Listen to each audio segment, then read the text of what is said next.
Okay, today we're reading chapters 8 and 9 of A Long Walk to Water, page 45.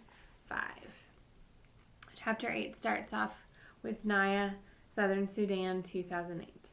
It was like music, the sound of Akir's laugh. Naya's father had decided that Akir needed a doctor, so Naya and her mother had taken Akir to the special place, a big white tent full of people who were sick or hurt, with doctors and nurses to help them. After just 2 doses of medicine, Akir was nearly her old self again, still thin and weak, but able to laugh as Naya sat on the floor next to her cot and played a clapping game with her. The nurse, a white woman, was talking to Naya's mother. Her sickness came from the water, the nurse explained. She should drink only good, clean water. If the water is dirty, you should boil it for a count of 200 before she drinks it. Naya's mother nodded that she understood, but Naya could see the worry in her eyes. The water from the holes in the lake bed could only be collected in tiny amounts. If her mother tried to boil such a small amount, the pot would be dry long before they could count to 200. It was a good thing, then, that they would soon be returning to the village. The water that Naya fetched from the pond in the plastic jug could be boiled before they drank it. But what about next year at camp? And the year after that? And even at home, whenever Naya made the long hot walk to the pond, she had to drink as soon as she got there. She would never be able to stop Akir from doing the same. Let's look at the questions. Number 1. After Akir was treated at the hospital, the nurse told Naya's mother how to prevent illness in the future. Why did this worry their mother? Well, what she told them to do to boil the water was impossible to always do because they got so little water from the lake bed, and then also because they had to drink straight from the pond when they walked there and were tired and thirsty. Moving on to Southern Sudan, 1985. The lake surface was calm, and once the boats had pulled away from the shore, there was not much to see, just water and more water. They paddled for hours. The scenery and motion were so monotonous that Salva might have slept, except he was afraid that if he did, he might fall over the side. He kept himself awake by counting the strokes of Uncle's paddle and trying to gauge how far the canoe traveled with every 20 strokes. Finally, the boats pulled up to an island in the middle of the river. This was where the fishermen of the Nile lived and worked. So remember, Salva and his uncle and the people they're traveling with have built boats, and they're trying to get across the Nile River. It was going to be a 2-day trip, 1 day to the island in the middle, and then a second day from the island to the other side. Salva was amazed by what he saw in the fishing community. It was the first place in their weeks of walking that had an abundance of food. The villagers ate a lot of fish, of course, and hippo and crocodile meat as well. But even more impressive were the number of crops that they grew: cassava, sugarcane, yams. It was easy to grow food where there was a whole river to water the crops. None of the travelers had money or anything of value to trade, so they had to beg for food. The exception was Uncle. The fishermen gave him food without having to be asked. Salva could not tell if this was because Uncle seemed to be the leader of the group or because they were afraid of his gun. Uncle shared his food with Salva, a piece of sugar cane to suck on right away, then fish that they cooked over a fire, and yams roasted in the ashes. The sugar cane juice soothed the sharpest edge of Salva's hunger. He was able to eat the rest of the meal slowly, making each bite last a long time. At home, Salva had never been hungry. His family owned many cattle. They were among the better off families in their village of Lun Arik. They ate mostly porridge made from sorghum and milk. Every so often, his father went to the marketplace by bicycle and brought home bags of beans and rice. These had been grown elsewhere because few crops could be raised in the dry semi-desert region of Lun Arik. As a special treat, his father sometimes bought mangoes. A bag of mangoes was awkward to carry, especially when the bicycle was already loaded with other goods. So he wedged the mangoes into the spokes of his bicycle wheels. When Salva ran to greet him, he could see the green-skinned mangoes spinning gaily in a blur as his father pedaled. Salva would take a mango from the spokes almost before his father had dismounted. His mother would peel it for him, its juicy insides the same color as her headscarf. She would slice the flesh away from the big flat seed. Salva loved the sweet slices, but his favorite part was the seed. There was always plenty of fruit that clung stubbornly to the seed.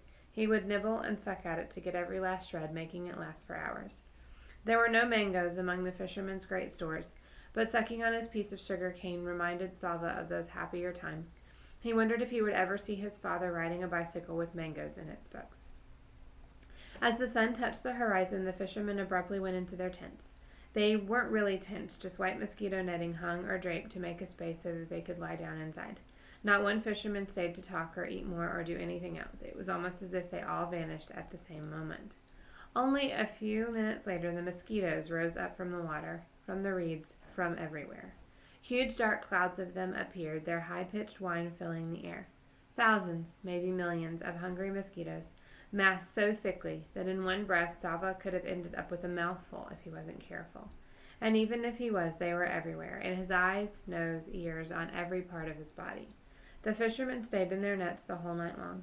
They had even dug channels from the inside the nets to just beyond them, so that they could urinate without having to leave their little tents. It didn't matter how often Sava swatted at the mosquitoes, or that one swat killed dozens at a time. For every one he killed, it seemed that hundreds more swarmed in to take its place. With their high singing whine constantly in his ears, Sava slapped and waved at them in frustration all night long. No one in the group got any sleep. The mosquitoes made sure of that. In the morning, Sava was covered with bites. The worst ones were in the exact middle of his back where he couldn't reach to scratch. Those he could reach, though, he scratched until they bled. The travelers got into the boats one more time to paddle from the island to the other side of the Nile. The fishermen had warned the group to take plenty of water for the next stretch of their journey. Sava still had the gourd the old woman had given him. Others in the group had gourds too, or plastic bottles. But there were some who did not have a container. They tore strips from their clothing and soaked them in a desperate attempt to carry at least a little water with them. Ahead lay the most difficult part of their journey, the Akobo Desert. So if you don't know what a gourd is, it's a plant kind of like a squash, and it has such a hard shell that once you clean out the flesh on the inside, you can use the shell kind of as a cup or a bowl, depending on what size gourd it is. So questions for Chapter 8. What do mangoes symbolize for Sava, and explain? The mangoes just symbolize the better days, his father, and his when he wasn't hungry, when things were better. 3. Why do all the fishermen disappear so quickly at sunset? They knew that the mosquitoes were coming, and they wanted to get inside their mosquito netting. 4. As Sava and his group made the final trip from the island to the other side of the Nile, what did the fishermen advise the group to do, and why? They advised them to take plenty of water because they're about to head through the desert. I wonder if that's a little bit of foreshadowing, if maybe someone's not going to take enough water and we're going to have some problems, so we'll have to see. Coffee. Okay, Chapter 8. Back to Naya, Southern Sudan, 2008. Naya's family had been back in the village for several months the day the visitors came. In fact, it was nearly time to leave for the camp again. As the jeep drove up, most of the children ran to meet it. Shy about meeting strangers, Naya hung back. 2 men emerged from the jeep. They spoke to the biggest boys, including Naya's brother Deb, who led them to the home of the village's chief, his and Naya's uncle. The chief came out of the house to greet the visitors. They sat in the shade of the house with some of the other village men and drank tea and talked for a while. What are they talking about? Naya asked Deb. Something about water, Deb replied. Water? The nearest water was the pond, of course, half a morning's walk away. Anyone could have told them that. Okay, so the questions for Naya. Number 9, Chapter 9, number 1, describe the visitors to Naya's village. Well, they were in a jeep, and they were looking for the village chief, and they needed to talk about something about water. Okay, moving on to Salva, Southern Sudan, 1985. Salva had never seen anything like the desert. Around his village, Lun Arik, enough grass and shrubs grew to feed the grazing cattle. There were even trees. But here in the desert, nothing green could survive except tiny, evergreen acacia bushes, which somehow endured the long winter months with almost no water. Uncle said it would take 3 days to cross the Akobo. Salva's shoes stood no chance against the hot, stony desert ground. The soles, made from rubber tire treads, had already been reduced to shreds held together with a little leather and a great deal of hope. After only a few minutes, Salva had to kick off the flapping shreds and continue barefoot. The first day in the desert felt like the longest day that Salva had ever lived through. The sun was relentless and eternal. There was neither wisp of cloud nor whiff of breeze for relief. Each minute of walking in that arid heat felt like an hour. Even breathing became an effort. Every breath Salva took seemed to drain strength rather than restore it. Thorns gored his feet. His lips became cracked and parched. Uncle cautioned him to make the water in his gourd last as long as possible. It was the hardest thing Salva had ever done, taking only tiny sips when his body cried out for huge gulps of thirst-quenching, life-giving water. The worst moment of the day happened near the end. Salva stubbed his bare toe on a rock and his whole toenail came off. The pain was terrible. Salva tried to bite his lip, but the awfulness of that never-ending day was too much for him. He lowered his head and the tears began to flow. Soon he was crying so hard that he could hardly get his breath. He could not think. He could barely see. He had to slow down, and for the first time on the long journey he began to lag behind the group. Stumbling about blindly, he did not notice the group drawing farther and farther ahead of him. As if by magic, his uncle was suddenly at his side. "Salva Mawin Dut Arik," he said, using Salva's full name loud and clear. Salva lifted his head, the sobs interrupted by surprise. "Do you see that group of bushes?" Uncle said, pointing. "You need only to walk as far as those bushes." "Can you do that, Salva Mawin Dut Arik?" Salva wiped his eyes with the back of his hand. He could see the bushes. They did not look too far away.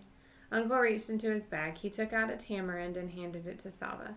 Chewing on the sour, juicy fruit made Salva feel a little better. When they reached the bushes, Uncle pointed out a clump of rocks up ahead and told Salva to walk as far as the rocks. After that, a lone acacia, another clump of rocks, a spot bare of everything except sand. Uncle continued in this way for the rest of the walk. Each time he spoke to Salva using his full name. Each time Salva would think of his family and his village, and he was somehow able to keep his wounded feet moving forward one painful step at a time. At last the sun was reluctantly forced from the sky. A blessing of darkness fell across the desert, and it was time to rest. The next day was a precise copy of the one before. The sun and the heat, and worst of all to Salva's mind, a landscape that was utterly unchanged. The same rocks, the same acacias, the same dust. There was not a thing to indicate that the group was making any progress at all across the desert. Salva felt as if he had walked for hours while staying in exactly the same place. The fierce heat sent up shimmering waves that made everything look wobbly. Or was he the one who was wobbling? The large clump of rocks up ahead had almost seemed to be moving. It was moving. It was not rocks at all. It was people. Salva's group drew nearer. Salva counted 9 men, all of them collapsed in the sand. One made a small, desperate motion with his hand. Another tries to raise his head but fell back again. None of them made a sound. As Salva watched, he realized that 5 of them were completely motionless. One of them in Salva's group pushed forward and knelt down. She opened her container of water. "What are you doing?" a man called. "You cannot save them." The woman did not answer. When she looked up, Salva could see the tears in her eyes. She shook her head, then poured a little water onto a cloth and began to wet the lips of one of the men on the sand. Salva looked at the hollow eyes and the cracked lips of the men lying in the hot sand, and his own mouth felt so dry that he nearly choked when he tried to swallow. "If you give them water, you will not have enough for yourself," the same voice shouted. "It is useless. They will die, and you will die with them." So let's look at the rest of the questions for Chapter 9. How did Salva stubbing his toe almost lead to a very different outcome for him? Him stubbing his toe was just almost the straw that broke the camel's back, and he almost gave up walking, gave up moving forward. How does Uncle get Salva through the desert? Number 3, he just tells him, just walk to those bushes. Just walk to that tree. It kind of kept giving him small stopping points along the way. And number 4, summarize the incident involving the large clumps of rock that were moving. So up ahead, Salva thought he was seeing rocks. When he got closer, he realized it was men. When he got even closer, he realized some of them were already gone, and the rest of them were weak from lack of water. And one lady wanted to share her water, but another voice cautioned her that if she shared her water, then she might not have enough for herself and she would die as well. So pretty dangerous trek through the desert that Salva and Uncle and the other people are making right now.